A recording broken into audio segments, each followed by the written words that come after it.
వాళ్ళిద్దరూ వెళ్ళిపోయారు. నువ్వు వెళ్ళకుండా ఇక్కడే ఉన్నావేంటి అని గగన్ భూమిని అడుగుతూ ఉంటే, బావ నేను కూడా వెళ్ళిపోవాలా అని భూమి అంటుంది. వెళ్ళిపోమ్మనే కదా చెప్తున్నానని గగన్ అంటాడు.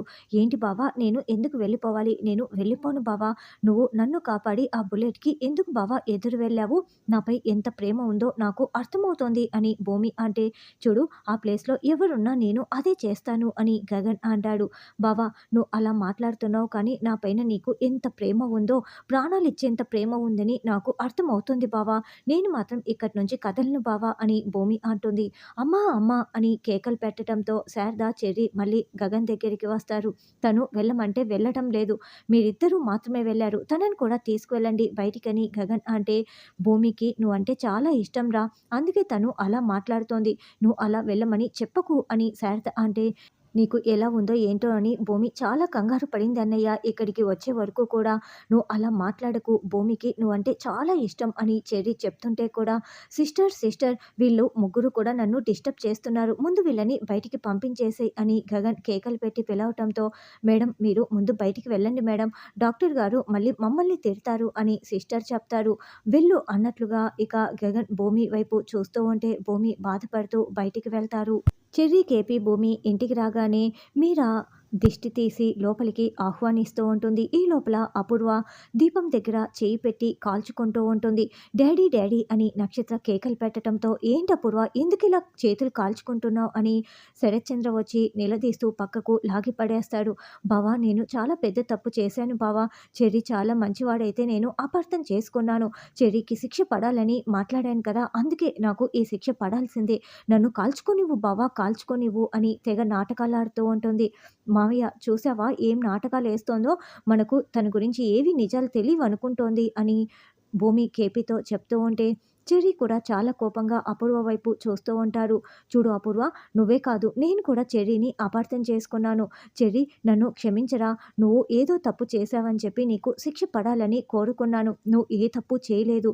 భూమి ఈ ఇంటి ఆడపిల్లగా ఈ ఇంటి గౌరవాన్ని కాపాడడం కోసం నువ్వు చాలా చేశావమ్మా. నువ్వే కనుక లేకపోతే చెర్రీకి శిక్ష పడి ఉండేది. చివరి నిమిషంలో లిల్లీని తీసుకొచ్చి నువ్వు చెర్రీని కాపాడావు అని శరత్చంద్ర భూమిని పొగుడుతూ ఉంటాడు.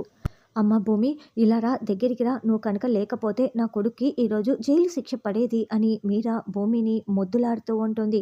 భూమి ఏ ఇంట్లో ఉంటే ఆ ఇంట్లో అంతా మంచే జరుగుతుంది. కానీ ఈ విషయం కొంతమందికి అర్థం కావటం లేదు అని కేపీ అపూర్వ వైపు చూసి చెప్తూ ఉంటాడు. నాన్న నేను కూడా తప్పు చేశాను. చెర్రీకి క్షమించే గుణం ఉన్నా నేను తీసుకోలేను నాన్న. ఎందుకంటే చెర్రీతో విడాకులు కావాలని కూడా నేను అడిగాను కదా అని నక్షత్ర కూడా తెగ నటిస్తూ ఉంటుంది. సరే విడాకుల సంగతేంటి అని చెర్రీ అంటే, చూడండి నువ్వు ఏ తప్పు చేయలేదని తెలిసిపోయింది కదా చెర్రీ. ఇక మీరిద్దరూ చాలా సంతోషంగా ఉండాలి అని చెప్పి, ఇంతకీ లిల్లీ వెనుక ఉండి ఇదంతా చేయిస్తున్నది ఎవరు అని శరత్చంద్ర అంటే, ఇప్పుడు ఆ పేరు చెప్పినా మీరు నమ్మరు నాన్న. లిల్లీ హాస్పిటల్లో ట్రీట్మెంట్ తీసుకుంటుంది కదా, నోరు విప్పి నిజం చెప్పినప్పుడు మీకే తెలుస్తుంది లేండి అని భూమి చెప్తుంది. తర్వాత అపూర్వ లిల్లీని చంపుదామని హాస్పిటల్కి వస్తుంది.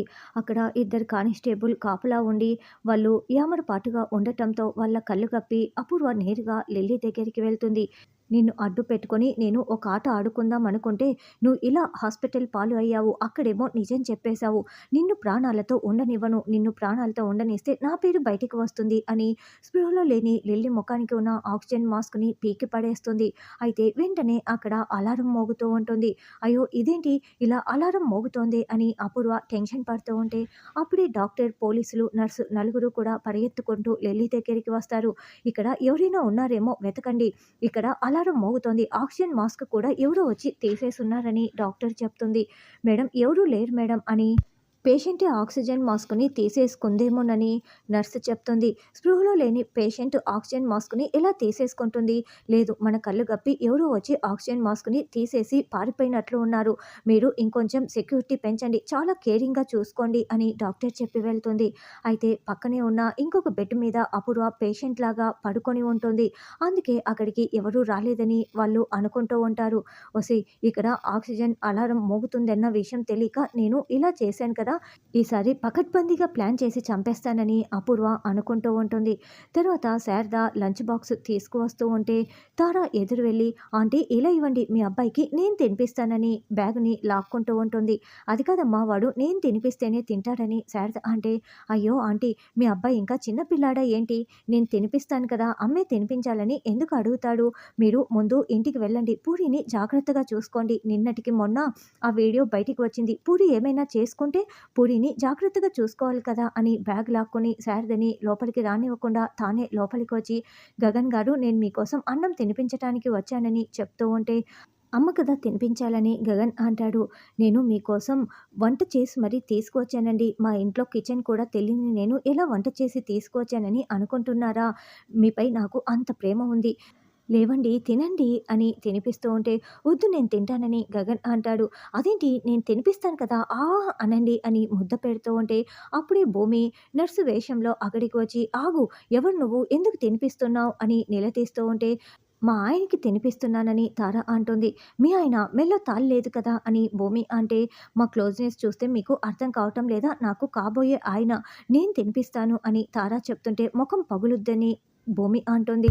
మీ పెళ్ళి అయినప్పుడు చూద్దాంలే అని అంటూ, ఎవరు పడితే వాళ్ళు తినిపించకూడదు, ముందు మీరు వెళ్తారా లేదా, నేను తినిపిస్తానని భూమి అంటే, ఇలాంటి రూల్స్ నేను ఎక్కడా చూడలేదని తార అంటుంది.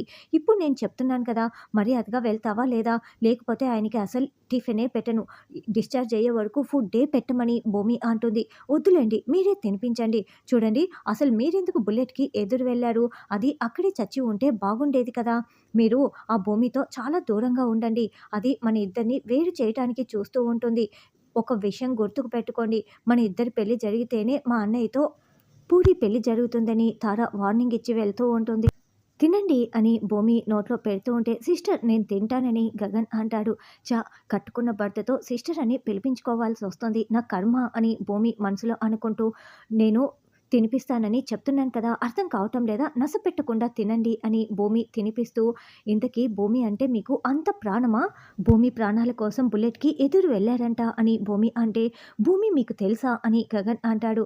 తెలియటం ఏంటి, మీకోసం తపన పడుతూ ఇక్కడిక్కడే తిరుగుతూ ఉంది కదా అని భూమి అంటుంది.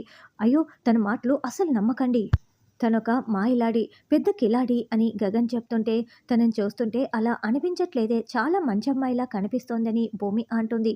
తన గురించి మాట్లాడితే నేను అన్నం కూడా తిననని గగన్ అంటాడు. మాట్లాడనులేండి, తినండి అంటూ భూమి ర్యాష్గా తినిపిస్తూ ఉంటే, సిస్టర్ మెల్లగా తినిపించండి అని గగన్ అంటాడు. ఇలా దగ్గరగా రండి, ఆ భూమి చాలా కిలాడి, ఇక్కడికి రావటం కోసం డిఫరెంట్ డిఫరెంట్ గెటప్లలో వస్తూ ఉంటుంది అని గగన్ చెప్తుంటే, నేను అలాగే వచ్చాను, నోరు మూసుకొని తినండి అని భూమి అంటే, ఏంటి, ఏం మాట్లాడుతున్నారు అని గగన్ ప్రశ్నిస్తూ ఉంటాడు. తన సంగతి నేను చూసుకుంటానని చెప్తున్నాను, ముందు తినండి అని భూమి తినిపిస్తూ ఉంటే, మెల్లగా తినిపించండి అని గగన్ తింటూ ఉంటాడు. తర్వాత చెర్రీ మల్లెపూలు చేతికి కట్టుకొని నక్షత్ర కోసం ఎదురు చూస్తూ, ఈ రాత్రికి నేను అస్సలు వదిలిపెట్టనని అనుకుంటూ ఉంటాడు. తర్వాత భూమి, ఏ నక్షత్ర, నీ గదిలోకి వెళ్తున్నావేంటి, నువ్వు వెళ్లాల్సింది చెర్రీ గదిలోకని చెప్తూ ఉంటే, నేనెందుకు వెళ్తానే అని గొడవ పడుతూ ఉంటుంది.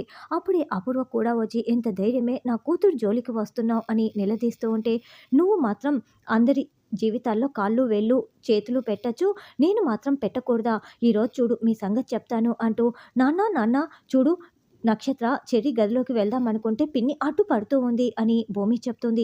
ఏంటి అపూర్వ, ఎందుకలా అడ్డుపడుతున్నావు, వెళ్ళమ్మా వెళ్ళు అని శరత్చంద్ర చెప్పటంతో చేసేదేమీ లేక నక్షత్ర చెర్రీ గదిలోకి వెళ్ళగానే హక్ చేసుకొని వెంట పడుతూ ఉంటాడు. చీ అని నక్షత్ర చీ కొడుతూ విదిలించుకుంటూ ఉంటుంది. ఏంటే, నన్ను ఒక ఆట ఆడుకున్నావు కదా, ఈరోజు రాత్రికి నేను నీతో ఆడుకుంటానని చెర్రీ చెప్తూ ఉంటే, ఈ లోపలే అపూర్వ పవర్ కట్ చేస్తుంది. అప్పుడు నక్షత్ర బాత్రూమ్ డోర్ ఓపెన్ చేసినట్లు చేసి పక్కన దాక్కొని ఉంటుంది.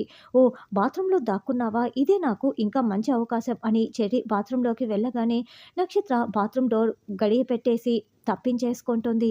తర్వాత గగన్ హాస్పిటల్లో మంచి నిద్రపోతూ ఉంటే కేపీ వచ్చి చేయి పట్టుకొని, నన్ను ఒక్కసారి నాన్న అని పిలువు, నాపై నీకు ఎందుకు ఇంత ద్వేషం అని చాలా ఏడుస్తూ ఉంటాడు.